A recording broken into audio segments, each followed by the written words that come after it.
out for them. They made a really nice sort of dead side rotation, rotating all the way around the Storm, which didn't work out, but still not a bad performance. And it wasn't a bad performance either from Swizzy and Pixie. Great. Obviously, we were expecting them to be great, but they were definitely trying to do what they do best, which is control their endgame, and they nearly got away with it, Miniminer.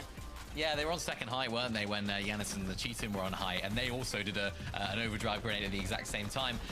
They seem to play it really well. I was watching them, I was thinking, yeah, I think this is going to be a Swizzy Pixie first game win. They were looking solid. They were playing low ground really nicely, finding eliminations. And I think it was Swizzy, just a little bit of a misplay, I think, here. When someone drops in on him, I think it was around this moment, oh no, a little bit later on, but they made some really nice duo plays to actually find some eliminations. But as I mentioned, just towards the end, it was actually Swizzy that just couldn't quite connect with those shots. I mean, moments like that, Takata, that's exactly what they're all about. And it's actually this right here. Drops in Cheatin, but actually just almost drops him in behind him, so it's like you couldn't really get the angle, couldn't switch around quickly enough, and ultimately that left them down to a solo for Pixie. Again, really not ideal, but not a bad start for these guys, who we had a lot of questions for at the beginning of the day. No, 100%. I mean, Swizzy Pixie have been playing together since the start of the year, so they haven't been switching up teams like a lot of the other duos competing today. And I mean, Swizzy coming from being a global champion, the expectations were high. Both of his, teammates from the trio haven't made it, but hopefully in last chance they can make something happen. Either way, I mean, seeing that they have a very strong drop spot, some of the performances in the first two Div Cups of this season weren't quite up to expectations, so I'm glad to see them doing well in FNCS. Let's take another look at the leaderboard. Just a reminder for everyone watching, now that we switched back to duos tonight, we're looking at the 10 duos who are going to qualify on consistency, and then the 5 duos who are going to qualify with a victory royale, or as I always call it, a golden ticket. So right now, the only duo to have done that is Cheatin and Giannis, but there are 4 more up for grabs in our remaining games. Dandy Puzo and Werex. Obviously, this is a team we've seen a lot in major finals, but are you surprised, Takata, that they set their stall out so early and dominated the high ground? A little bit. I mean, they're also another team that's kind of on the middle end of the leaderboard in these set lobbies. They got like 14th, 15th-ish in the recent Div Cups, but I didn't really see them as like a game one winner type of team. They do have a pretty good drop spot on contested, and I mean, so far, with the way they're playing, I would not be surprised if we see them qual for consistency, but with the aggression towards height, a win would be even more enjoyable. Yeah, they kind of took advantage of that Giannis and Swizzy duo sort of shockwaving off the high ground, and then they sort of just looked up and they thought, hang on a sec, it's 10th zone, nobody's on height, why not go up for it ourselves? And I think that's where they really found a lot of success. Ultimately, it'd be interesting to sort of know where they actually ended up falling down. A lot of the time with those sort of height plays, you're not really in the position to look at height. You sort of found yourself in a position where, oh, we can take it, but maybe it wasn't part of our plans. So for them, they probably weren't set up for height. They probably didn't have all the materials that they needed, and ultimately ended up crumbling away. But a second place on the overall standings for them is really solid so far. They could be really happy with that start. And of course, remember from yesterday, you can qualify through consistency in that top 15 overall on the leaderboard, so it's very doable. I'm curious what you think about Wox and Vanya in that game, Miniminer, because you guys were talking impressively through the strat that they've established, and that normally involves a launch pad rotate, but the zone was so close to them that they didn't actually have to go forward with their normal strat. And I'm wondering if that impacted them. Yeah, the earlier zone was playing a little bit more north than what that strat would really account for, so they didn't need to do it, really, and they actually found some really nice surge early on. Ultimately, it was that mid-game fight where we lost Wox at that point where it left Vanya for a solo clutch. Those are the sort of situations that historically you think about Vanya, you think he's going to just go on and win the game. That's the sort of thing he does, but couldn't quite find it there. Well, he still managed to clutch through a couple of zones to get them within qualification. Remember, we're looking at the top 15 tonight, but can they stay there and hopefully make it on to page 1? Let's head over to 11-2K and Taco to get on with game number 2. Well, Frankie, there's a couple things I am pretty sure we're going to continue to see. We're going to continue to see clutching. We're going to continue to see big fragging moments. We're going to continue to see height being thrown back and forth between multiple different teams here. Taco, that first game was a great taste for what this Heat has to offer. Yeah, we kind of got a little bit of everything. We saw great instances of height retakes trying to be attempted. We saw height get held, but I love when you see the effective measures coming from the low ground, because you would anticipate that so many teams, it might be a little bit more scuffed, but no one is giving up by any means. It doesn't matter what they're working with down in the dirt or way up above. Everyone's trying to make it happen. Absolutely, and I think one of the biggest things I'll be interested in this first game is how do people bounce back from their off-spawn troubles? We don't have to wait long to find out. Game number 2 starts now.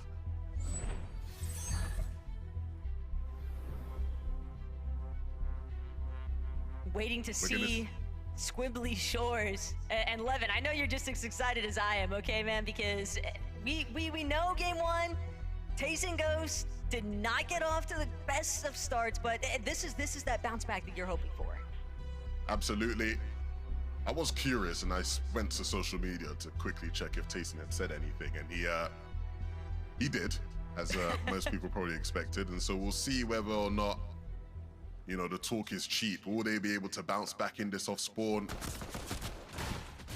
Right now, looking a bit shaky. I don't think they will, Taco. It is determined that they are not going to be participating in game 2, but now this kind of shifts things, right? Because you're headed into match number 3. You have no points, so the consistency element becomes a problem, and they're not the only team that has to worry about it either, with Savage being taken out. Velo gonna be sent running, and Velo, he might be able to farm just enough materials to cover for Mr. Savage, but no, not being given the chance. Just 2 separate angles, picking him apart. Velo nearly pulling it off, though. The response onto Masters, but it's just not enough. They've also been taken out of this lobby. Some big favorites, no longer participants. This is looking bad. Yeah, okay, mid to veteran EU player right now. Maybe not make final. The new young guns are coming for you. You know, you gotta hide. Again, you were talking about it when it comes to Tayson and Ghost, and this is now going to be a thing for Mr. Savage and Velo as things continue. Is again, when you have games like this where you get wiped out, the consistency element, again, it starts to maybe become out of reach. You have to start thinking, how do we just win a game and convert on what we have?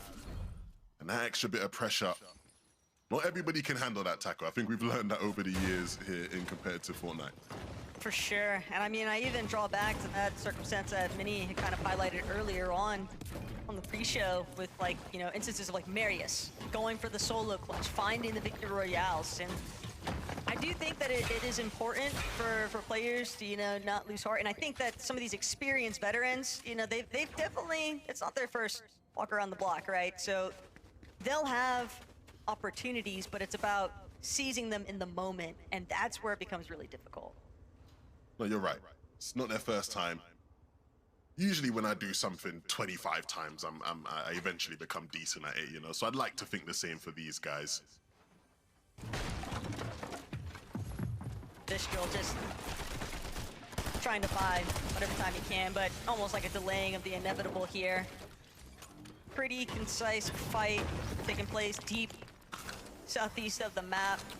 Marufka, Yeah, he probably feeling pretty good fucking now by getting those couple of too. eliminations. It's not looking good. They've got the means to recover their HP along the way, but still have a little bit of work before they're going to be able to find themselves in a more cemented position in this lobby.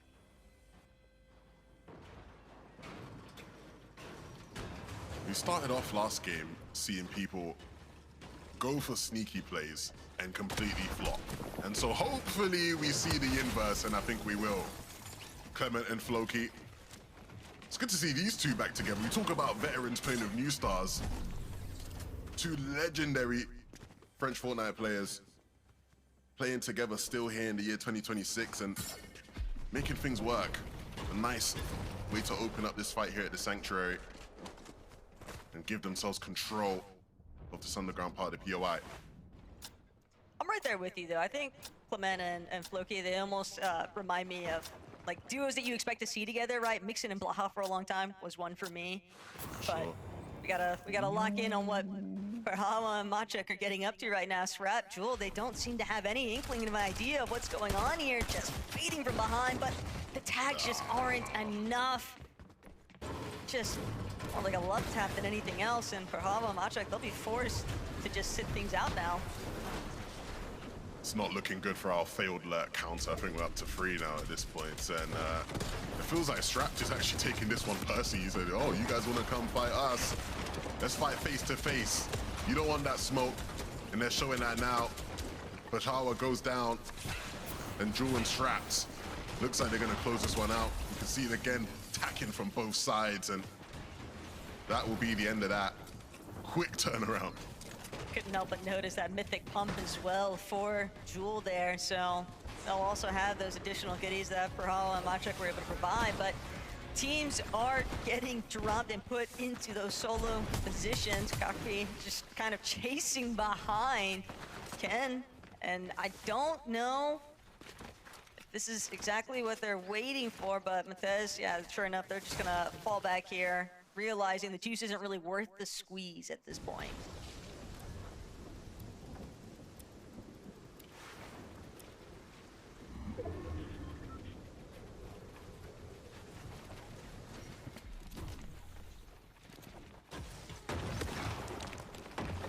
Frigid Fortress. Still heating up though. Killed and Collapsy. They had a good amount of success in the last lobby, but they've got to make sure that they keep the ball rolling with this one. Yeah, a bit of a rematch from the last game, and one that you could say is a bit more on even footing, right? When we saw Nazix look to take this fight before, they were just playing into Collapsy and Keld's hands. They had every advantage when it came to positioning, when it came to just the timing, HP, the amount of builds they had, and it looks like when both teams are on a bit more even footing, it isn't the same outcome just yet. I'm sure we'll continue to see those guys bump heads throughout the rest of this game. Definitely feels like one of those off-spawn instances where you're never going to expect both teams to kind of depart the POI.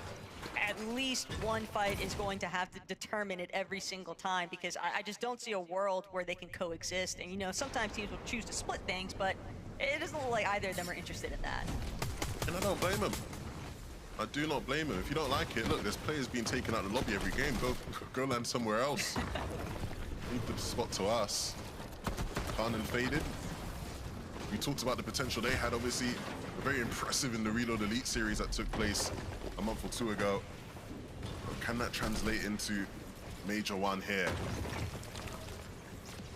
Hey, they've already got one land locked in with DWC, and now they're hoping that through the Major 1 finals that they're able to punch their seats on the battle bus from this secondary heats.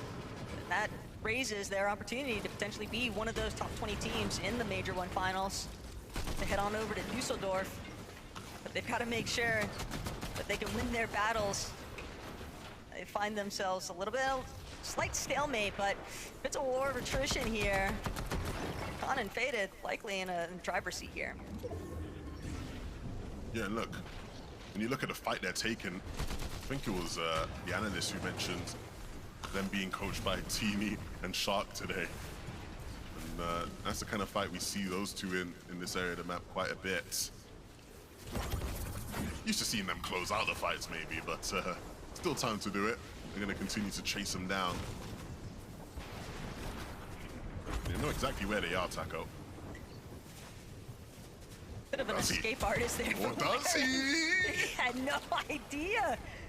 Just like that, Khan's gonna have to take a moment to pause here. Faded thought that he was going to get a return shot, but instead, Waren just continuing to push back. Finally, Khan will be able to finish what they started, but that's just one half of the puzzle. They still need to deal with Wuka at some point, but for right now, at least Khan and Faded are able to come out with one elimination there. You gotta be more vigilant than that. You see the mist there. There's no player to be found. At least check where the mist was, right? Like, at least look at the tree stuff. And they take a bit too much damage there. That's gonna cost them in the long run when it comes to keeping their net surge in check. My, oh my. Look, these things happen. We'll give them the benefit of their doubt. They're still warming into this lobby.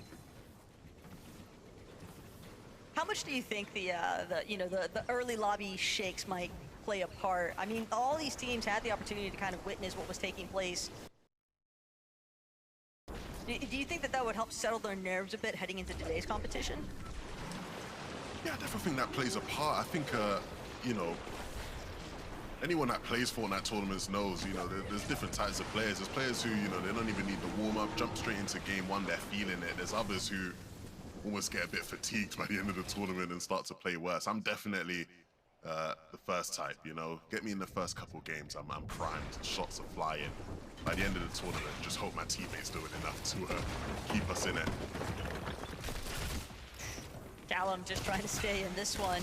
Bold and Peshka, though, just applying so much steady, consistent pressure, and they will be able to seal the deal here. Callum has been eliminated, so now Cold, Peshka, got a ways to go, though, from Battlewood Boulevard. Great shot, right? It was a tight window to hit it, but connected fully, and of course with this shotgun, you're always going to be hitting big. So now they'll be able to move on out of Battlewood. We obviously saw a lot more scrapping in Battlewood in that first game. Bit less busy here in game two. Seems like some teams are also just coming to more concise conclusions as well. Clement, Floki, though. Another team sort of trying to possibly take over their position here at New Sanctuary, but Clement a little bit more preoccupied with trying to keep tabs on where Kielva is actually moving through. This could be a great opportunity to try and get some additional surge damage, but when you're already sitting at 737 above the threshold, you're not feeling too pressed about finding those extra tags. I think the key thing for these guys is, again, it's just they understand their opponent is weakened, right? And so, you know, it's a solo lurking about somewhere. And so you're gonna try and play for it, especially because the latter of the situation means you might get shot in the back. So they'll be patient. Not want to be too slow here. There is that team beneath them. Clement will be aware, see the footsteps lurking about.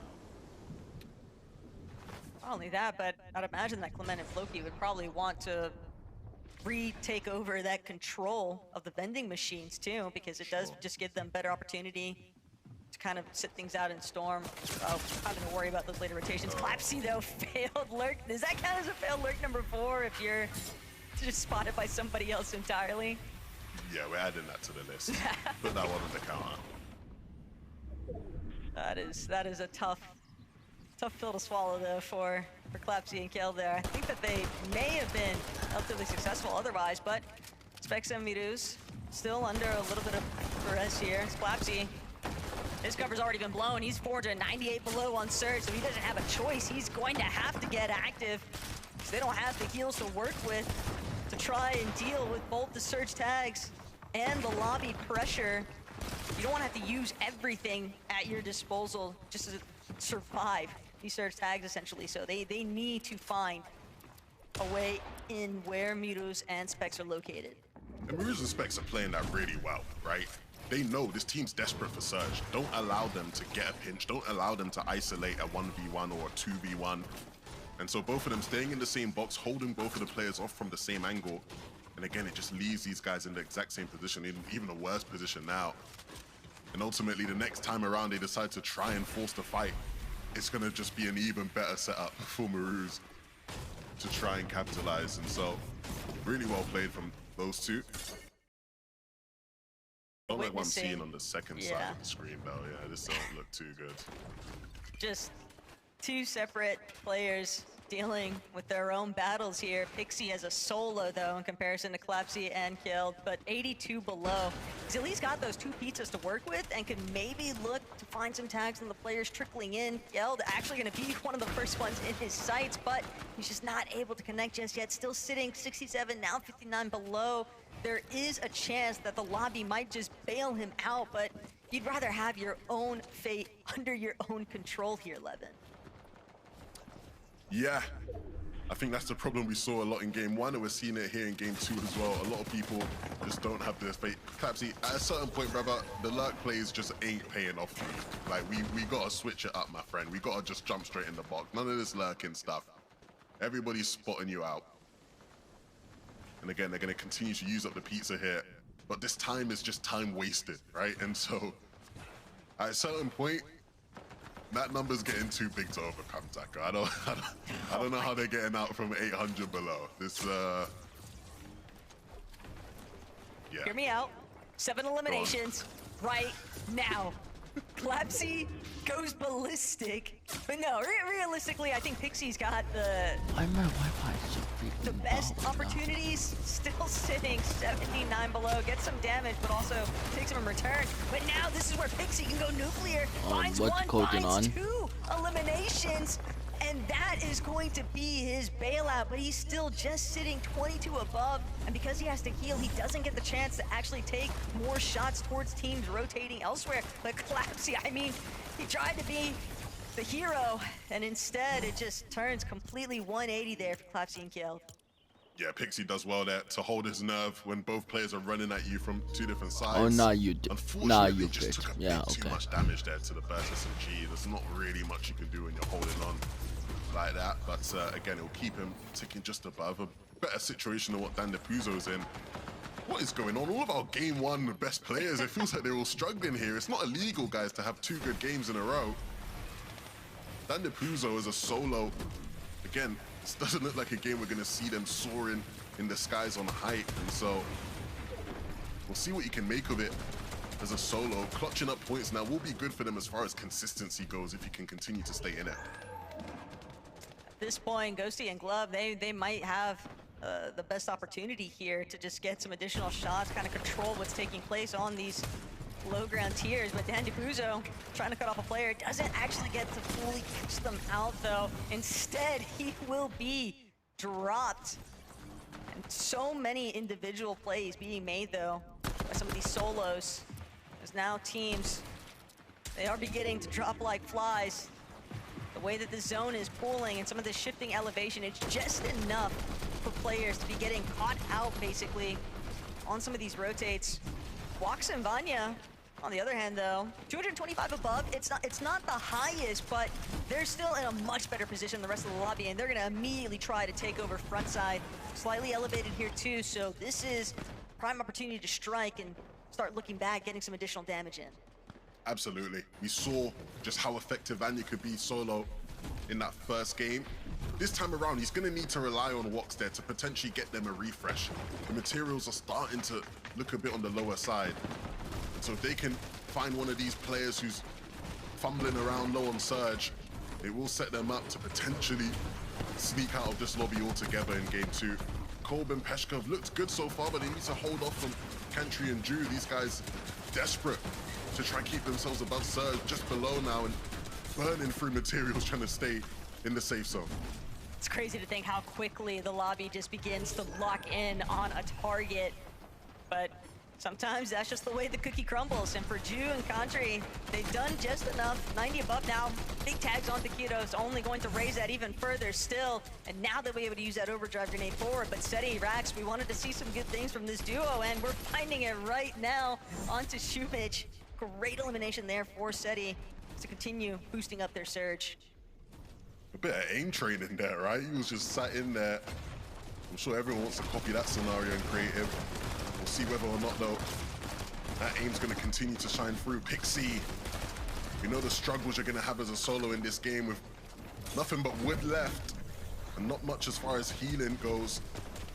It's going to come down to one thing we know Pixie is very good with, and that is his shotgun. Can he jump in a box?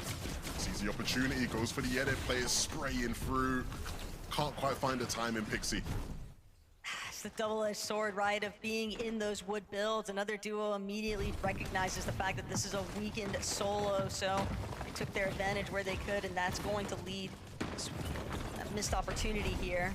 But no, Riley, Reason on low ground one more time. Just trying to pan around, head on a swivel type behavior. Just off east of them, Clemento, bit isolated. But no Riley Reason, they're still taking their time. They're playing through the backside. They're looking for some of these injured players, and they're gonna find Rax on the rotate. That is a nice little pickup if they can make it for those siphon materials, because they're going to need it. Yeah, and they're coming off the back of that 6th place in game 1. They're gonna have to find something to keep them ticking in this one. Both of these players, we've seen them in situations like this before in their careers. And the one thing we can say is you never count them out. They're always gonna find the opening reason, trying to jump in the box as Noah goes down. He's been here before. Can he find that window of opportunity and slide right through it? He can't. Pixie, though, is looking to do the same as we have mates up on top. This is gonna be a very close finish for all these duos down below as we move towards the edge of this cliff. But HEATS, he's not exactly the most healthy solo either. Pixie still lurking in the underbelly of this lobby, just waiting to see if he can get a pre-edit or something. Doesn't matter if it's a duo or a solo, it's just gonna be whatever the next player is that happens to run across his screen. But Pixie realizes there's no one close enough. He's gonna have to just keep things moving forward. He doesn't have any sort of white heals, so he can't really afford to tank up any of these storm ticks. Run straight into the hands of another individual, but he's not gonna be able to get the shots. He can't get the siphon. He's trying to break through the metal walls. He's down to his final 6 HP. He needs a shot now or never. Doesn't have the choice to choose. He's going to connect, but it's not enough. He's going to just have to keep mantling overhead. The fact that he hasn't been taken out, and finally he will fall. A great attempt, but just not enough damage here. And mates drop from height. No materials left over. It's gonna be the Mont Blancs headed straight for high ground. Yeah, they were setting up to take it, but I'm not too sure why. These guys don't have the materials to hold on. They're just gonna try and use their utility to hit some shots, and shots don't need to hit. Scary and Sayas, they're looking to take their claim, but they also don't have the materials to hold on. Everybody in this lobby has to rely on just their aim and their shotguns to try and connect. Scary will finally pick up a siphon that will give him enough to continue to just hold on here and give themselves a second to heal. It's gonna be a huge moment for the Spaniards, but you can't count out the rest of the lobby. Ghosty and Glub. No one up trying to to play mouse things through. right now. Still working in these lower tiers, but ultimate low is not safe. You have to anticipate that there's going to be somebody lurking on the other side of these walls eventually as they continue to try to pickaxe their way through, keeping things moving forward. A little bit of a bailout there for Ghosties. He finds some scattered material, but Scary with another elimination on the high ground. That might just be enough. The HP refresh. Saya's gonna send himself backwards though. The overdrive grenade, maybe not his direction intention, but Ghosty and Glub. It is a 2v2 outright affair here. Glub, Ghosty from low. One build left. Scary and Ciaz, they can taste it. They can see the victory royale in the finish, but they need to close out. They have to do this for their own country representation. Scary gonna send themselves up. Ghosty and Glub still underneath, just waiting. They've got no materials left. It is going to come down to the aim trainer. Finally, Saya is gonna get some shots. Glub will be knocked. One more left to play, and the Spanish have done it. Saya's and Scary Sean, welcome to the Major 1 Grand Finals. What a finish for the Spaniards. You said it yourself. They were in the prime position, and it was just about the execution, which they perfected. A great win for this duo, and a duo that time many to people make it have started to watch so out now for win a and game keep them or on your radar. top What a 10 second game for this team. They last take the height, and they do it in game. style. Back to their desk to break that one all down. Well, first of all, before we break that victory down, to Carter, how do you feel to have Spanish representation in the Major 1 Finals? No, you should have seen the smile on my face when they were in those final moments. I mean, these heats overall has had some of the most Spanish representation we've seen in a long time, and Scary Ciaz being one of the first, or if not the first, to qualify themselves now to the finals. It's what you love to see. Vamos, Scary Ciaz. I'm excited to see how they perform in the actual major finals. Yeah, it was really nicely played as well. I mean, the way that they were on high, the way that they had the patience there at the end just to close out those fights. It can be really, really tempting when you're a team on high, particularly if you're a slightly inexperienced team. I mean, Ciaz hasn't actually made an FNCS major final yet. It can be really, really tempting just to drop on down, just to try and make those plays yourself. But the way that they went about this endgame here, Takata, look at this. Just, you know, they kept their composure, they kept their persistence, and they stayed up on high. Glub and Ghosty did a fantastic job as well. It must be said, just to hold on. But when you've got that higher angle, you can always easily close out the game. And that's exactly what they did. This moment right here, just staying patient, not jumping in. Really well played from them. Is it a bit tragic for those guys, though, the mini minor, that they ran out of builds? They just were not able to defend themselves if that zone pulled? Yeah, it was always difficult when you're on low and, you know, the zone pulls further away. You don't have the builds to do it. So unfortunate for them, but they'll be back, I'm sure. Yeah, I'm sure they will, because we've got 3 more games to go. So let's go to a break, and then hopefully we'll be back in the lobby before you know it.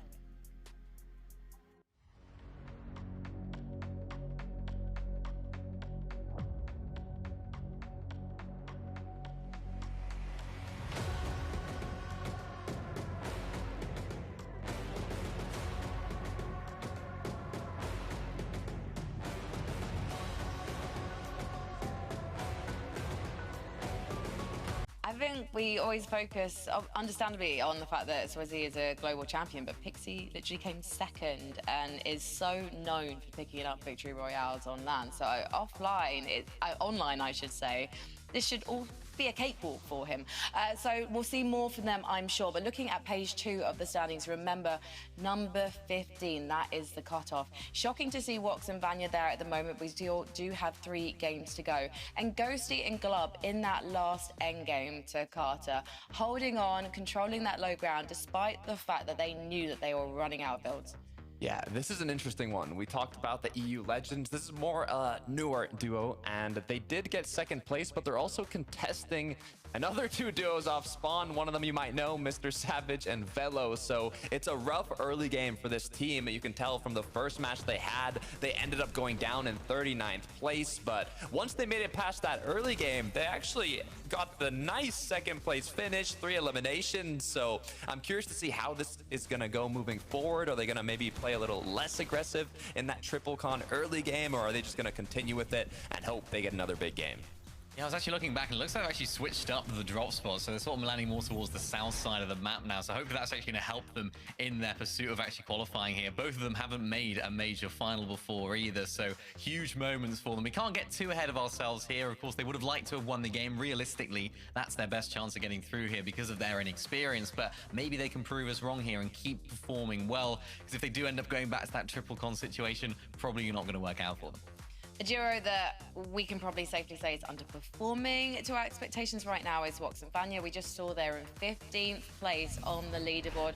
To Carter, we got any clues as to why things aren't going their way yet? Why are they so uncomfortable?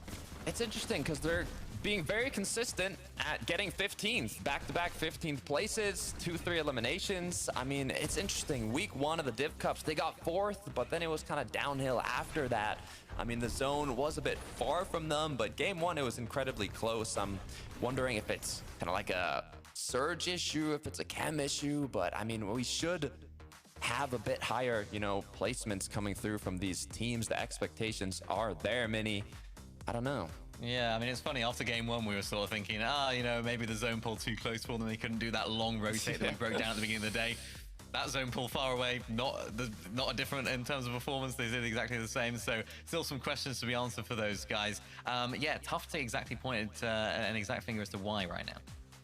I just looked down at my desk and I was suddenly reminded that we've basically not seen Seti and Rax, and I am looking more at these and going, do post-it notes work well with condiments? Should I be serving this up to myself with a side of mayonnaise at the end of the show to Carter? What's going on?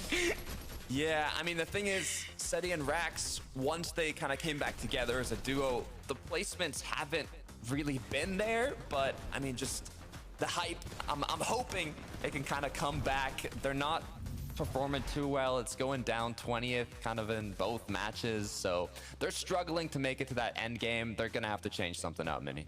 Yeah, it's tough. I mean, we hadn't seen them too much in set lobbies. Something that I was looking at with them. They haven't necessarily been winning enough of those fights, getting a little bit frenzied there in the end game. A little bit of a disconnection in that duo right now. Yeah, I really need these boys to work things out as we head into game 3. All is not lost as we head over to 11-2 game to Carter. Carter. It's okay, Frankie. It's the double T thread after all. But 11, the important matter has been determined. The thing is, we've got a lot of our bigger name teams that are definitely struggling in terms of the leaderboard, and consistency might become a little bit more out of reach as the day extends onwards if they're not able to make something happen here now at the halfway point. No, I agree with that very much, Taco. That makes sense. I think it's a great point. Look, I think ultimately the games, they come thick and fast and they start to run out. And so you're right. I think for a lot of teams, after this game is when I hit the panic button, right? Some of the teams you've seen struggle off spawn, Mr. Savages, the Taysons. After this game, we really got to start to hit the panic button and figure out what can we do to guarantee us a win in one of the remaining games. And so hopefully here in game 3, we will see the turnaround for some of our lesser fortune teams. Game number 3 of Heat 2 begins.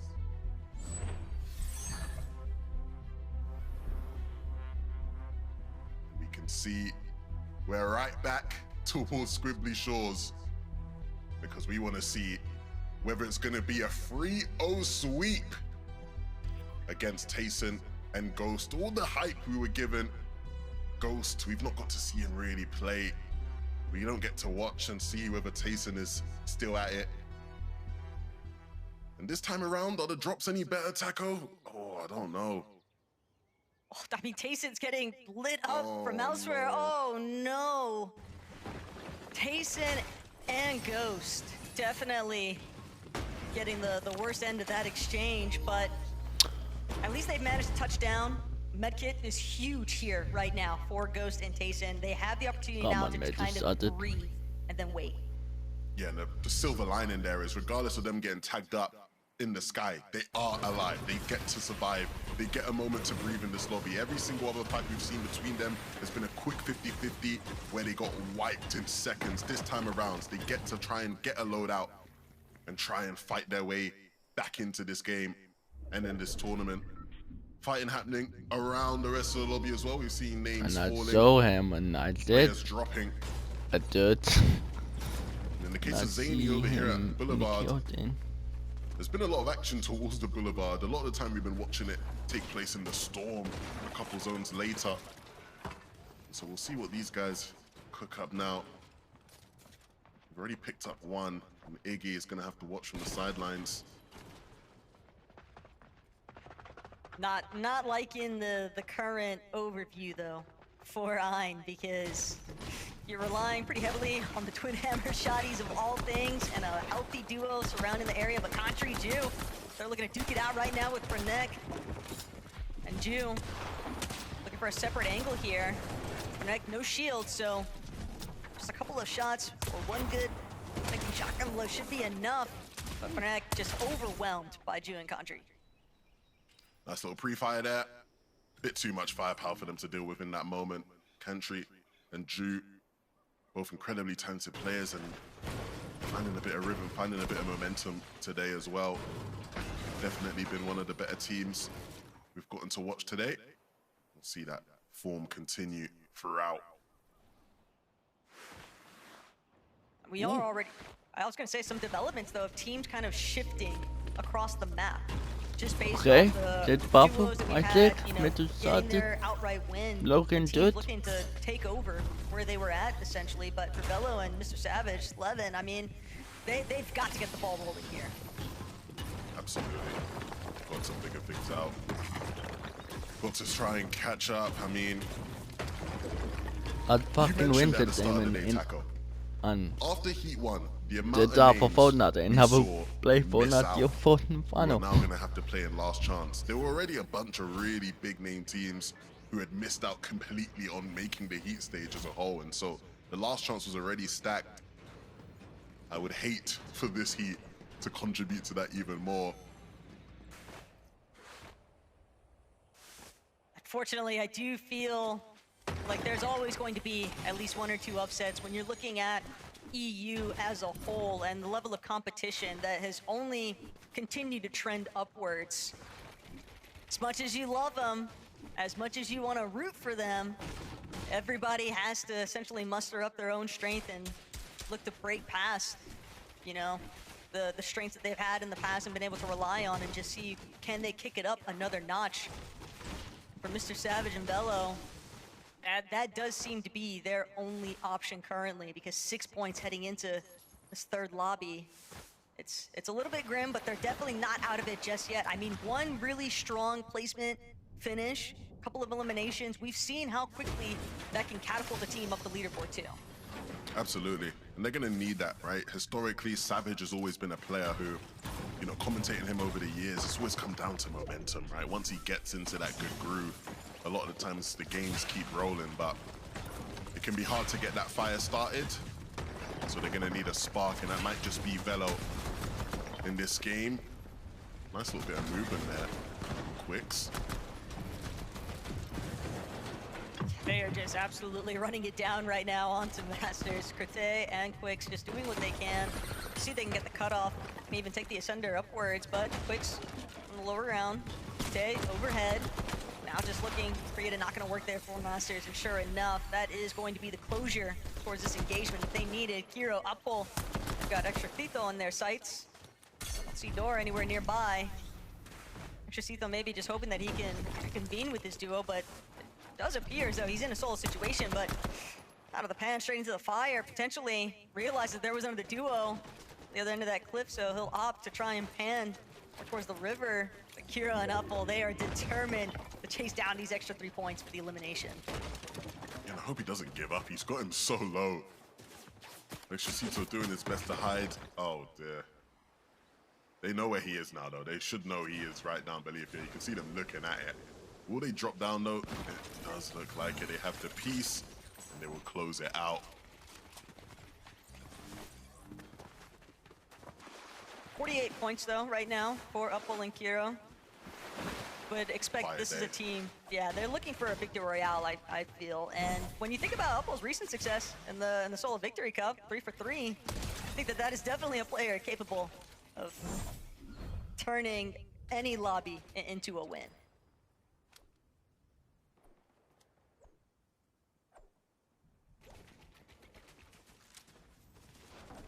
Clement and Floki just continue to kind of find themselves in these positions of just looking to lurk around the vending machine, which makes sense. We know how ideal having heals, especially ones that you can depend on to play Storm, it makes a big difference for the later rotations. But 27 points, that is tough scenes. Again, once we get to this point in the competition, right, if you don't have a good game 3, you start looking at teams as like it's win or nothing, right? Either you win the game or you're in the LCQ. What's having to be rebooted isn't the best sign for this team's fortunes moving forward. Again, they are still within range of calling on consistency, but a bad game here could really hurt their chances. Latte Landing has, even though it doesn't seem like there's been a team directly pressuring them, it does seem like they've been cut off from their surge opportunities. And knowing that Walks was rebooted, almost curious to see whether or not they'll be able to do enough recovery to not have to deal with the woes of surge later on, because we've seen teams that haven't had to go through those reboot instances, and yet they're still struggling to maintain above that damage threshold later on in these zones. O'Reilly and Reason, they're nestled in a pretty solid position right now. Consistency has definitely been the name of the game for these two so far. Absolutely. They've been incredibly impressive. Obviously, last game we saw them both having to sort of split up and just try and solo clutch, and Reason was the one that ended up surviving the longest between the two, but it wasn't long enough for them to have been too satisfied, I imagine. So hopefully this time around, both of them will be up, fighting and thriving together. Nice little 5-5-5 scenario here, though, for Ju and Kantri. And for Kantri underneath, I mean, he's holding his own pizza, right? Like, this is a team that's certainly not struggling for heals by any means. But things are quiet over by Painted Palms. I think so many duos are just, you can spot these surge bases off in the distance. So that's naturally going to adjust how teams choose to kind of rotate around. Absolutely. They've got to have their routes planned. You obviously will have an understanding of where teams like to base up around you, and so you plan around that and figure out the most optimal routes. What do we have going on here at Riptide? We obviously have seen Jewel and Strat take these fights in the zone and find success from them. It's going to be really up to Jewel to try and do it alone here. Really pull off the 1v2. Iggy and Ein, I mean, this has just been the full-on recovery tour for them. We saw Ein earlier on over by Battlewood as a solo, so the fact that he had to head all the way towards Riptides and play for the reboot, I think that drew the attention of Jewel and Strapped initially, but now they might have put off more than they could chew here. Jewel jumps immediately into the box, but Ein not going to be able to hold out.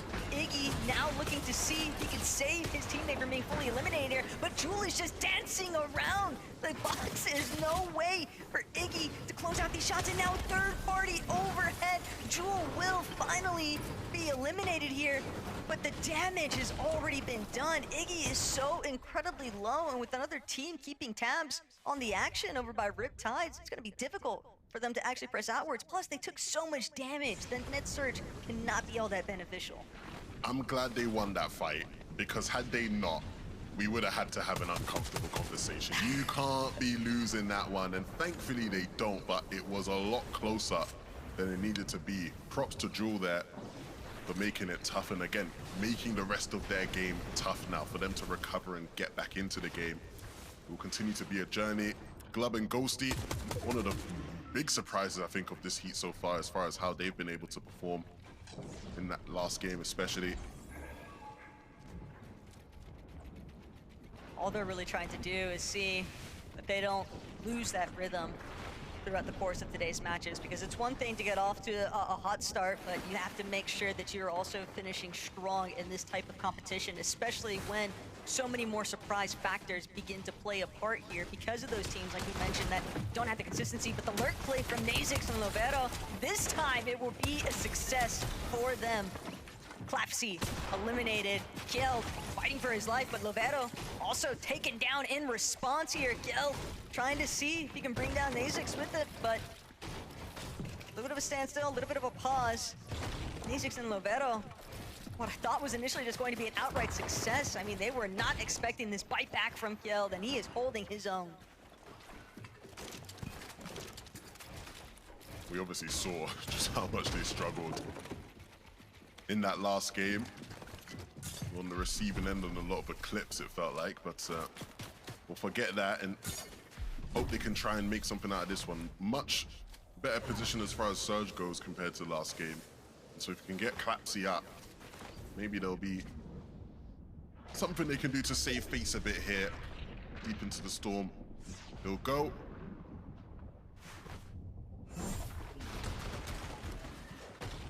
A little bit of a look back into where the success was. Lovero just full-on tunnel visioning there. Just comes back, fight him in the end, but sometimes that's just the way things go.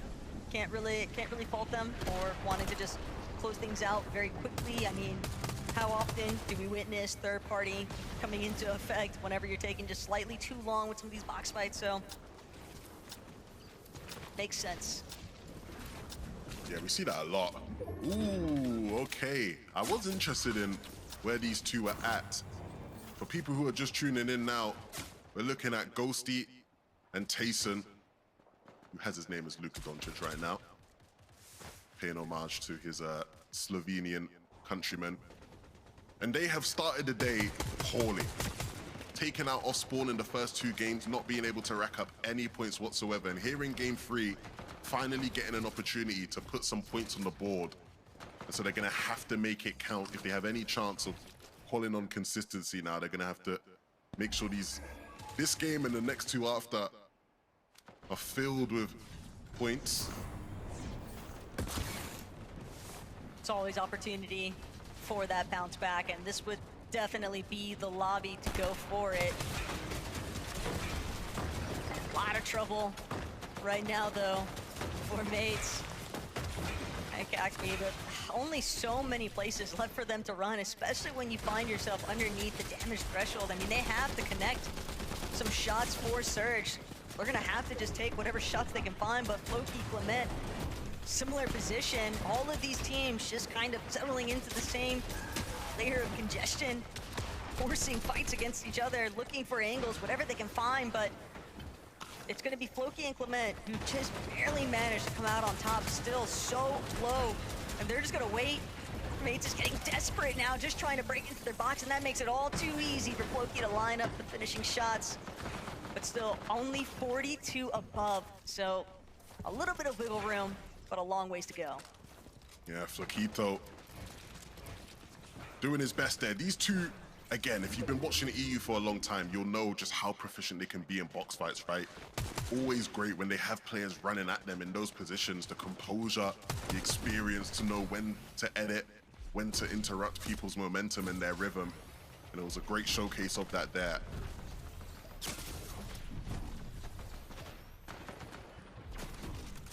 I mean, I feel like I'm just witnessing Kiro's demise. Fortunately for him, though, overhead. Let's get a little bit of siphon now off of Nazix, but he's still below on the overall surge threshold. Trying to see if he can get some additional tags from players looking to rotate in off those overdrive grenades. And 4 above now. So Kiro will be able to just try and send himself forward, get a little bit more towards that edge of zone. It's just tough here, 11, because he's gonna be forced to drop all the way down, try to be out of sight, out of mind, wherever possible. And we'll get an opportunity to recuperate his shields to being full, but he's still gonna have to find another refresh. And as a solo, that's just so difficult to do.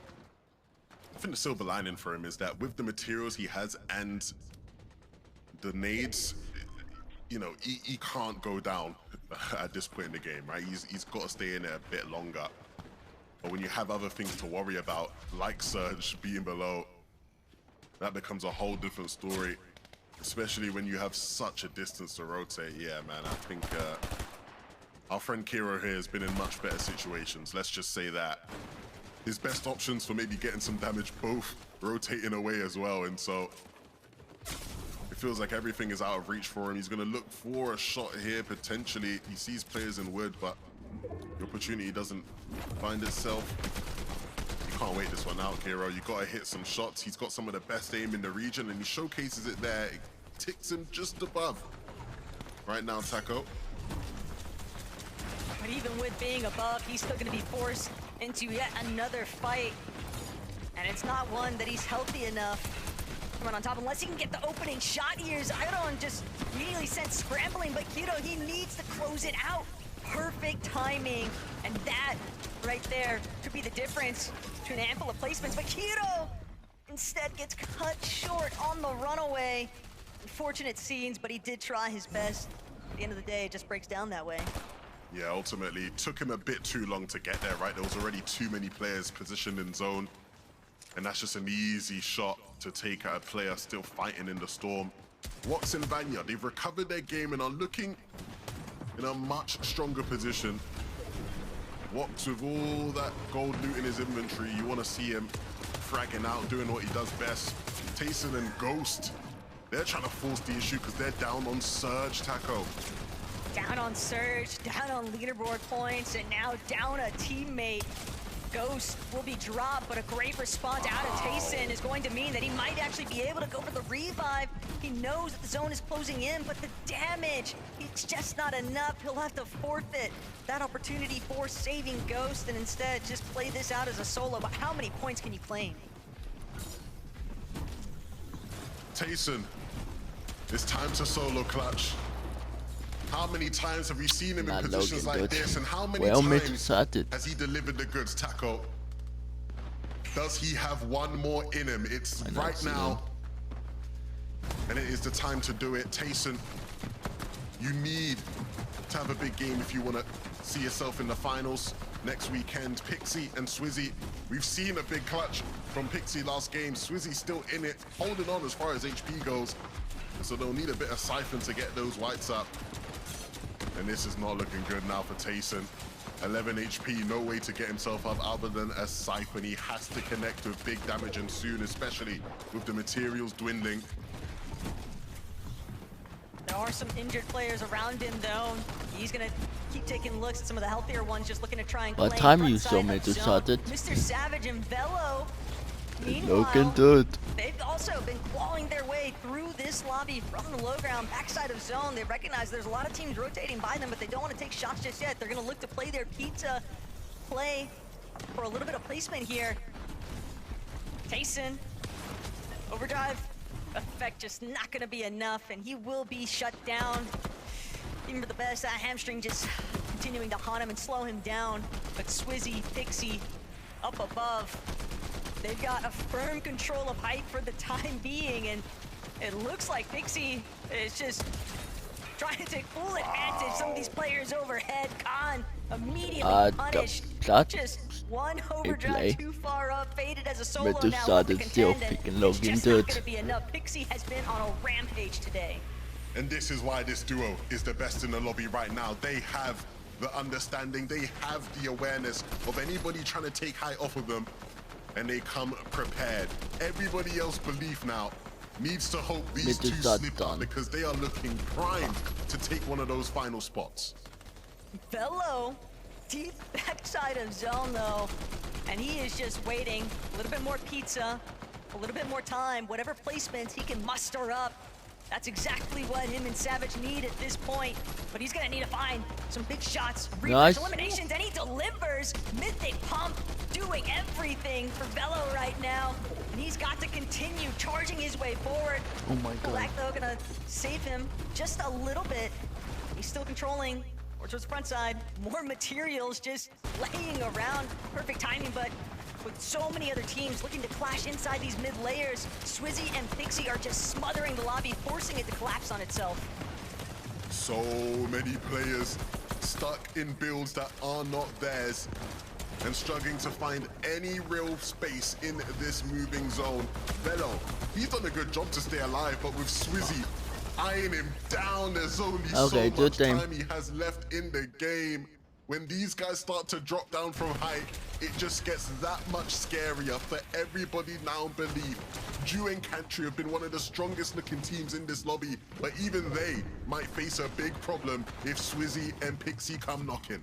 And all Zany and Burke are looking to do right now is play spoiler. They've got a frontside position, but who's going to be the first one to step up? Krahawa will be taken down by Rosie. Now Pixie, Swizzy, they just continue hammering away at the lobby. Everyone's stuck inside of these lower layers. It's all up to Swizzy and Pixie to just keep shutting them down. Burke now left as a solo. Ifrozi still running around with AZ at the backside, but Ju gonna send himself upwards. They've got to try and make their way over the hill, but Pixie will actually be taken out. Cantry with a little bit of life here, and he finds another onto Swizzy. The lobby has just turned itself upside down now. Cantry and Ju, they're looking to send themselves to the Major 1 finals here. All they've got to do is take out Ifrozi, but Ifrozi plays spoiler. Ju has fallen. It's all up to Cantry. Can he do it yet again for his teammate? A healthy duo underneath him for the most part, and Cantry, not enough HP, but he turns it around. Ju, one more time. Azat now, 1 versus 1. Cantry on the other side of this wall, and Cantry finds it. Cantry's just better. The moment that he needed to deliver, and that is everything right now for Cantry and Ju. That was disgusting. He should never win in that scenario. Everything was stacked against him. The HP was low. 2 healthy players down beneath. He had already hit 2 crazy shots to put his team in a position to win. What do you mean? I said they might have a problem taking down Swizzy and Pixie. He proved me wrong. Then he proved everyone else wrong again. Cantry and Ju deserve their spot in the finals. Frankie, Taco. Oh my God, my brain. I can't. I'm just lost. I'm lost for words. I can't. The problem is, Levin, that I also melted in that moment with the wall jump at the end of that 1v2. That was absolutely wild, Miniminer. And the great thing is, Cantry and Ju, they deserve this so much. They were second on the consistency leaderboard going into this game. Qualifying for the finals was inevitable, but what a way to do it. I mean, are we playing 0 builds here at the end? Like, nobody had any mats. It was all down to aim. And that shot from Cantry, it was almost a game of chess. They were both on either side of the wall. That was like such perfectly played from Cantry. And when Ju goes down there early on, you just think, yeah, maybe it's not their time. They're done well. They're put in a good shift here. Go next. But yeah, that's exactly what you need from someone like Cantry, from someone that has what it takes in those moments to find the shot to cast. So that is unreal. Yeah, what a way to close it. I mean, was interesting because Cantry had less HP. He was a sliver left, and he still took the jump and the shot. He still had the confidence to hit that big pump, and after it connected, his ticket to the finals was secured. You talk about the consistency. They deserved it from how they've been playing throughout the day, but I'm not gonna lie, I did not think that was going their way. Like, the way the switch-ups were happening in these last moments, you see they had height, they got... I don't even know how Jubot got taken out there in the last moment, but Contry from nothing to everything closed it out. Look at that first shot. And this is the angle I want to see here, actually. Wait, who's gonna go first? It was just 0 bills, and then it was the final shot. I love it. I love moments like that in Fortnite. You just don't often get them to that degree, and for this level of reward and results. So, you know, super happy for the guys, and super happy that they could clutch up there. Guys, want to keep the games coming. What 2 more for you today? So we're all going to learn how to speak again during the break, and then we come back, and then we will deliver some more analysis.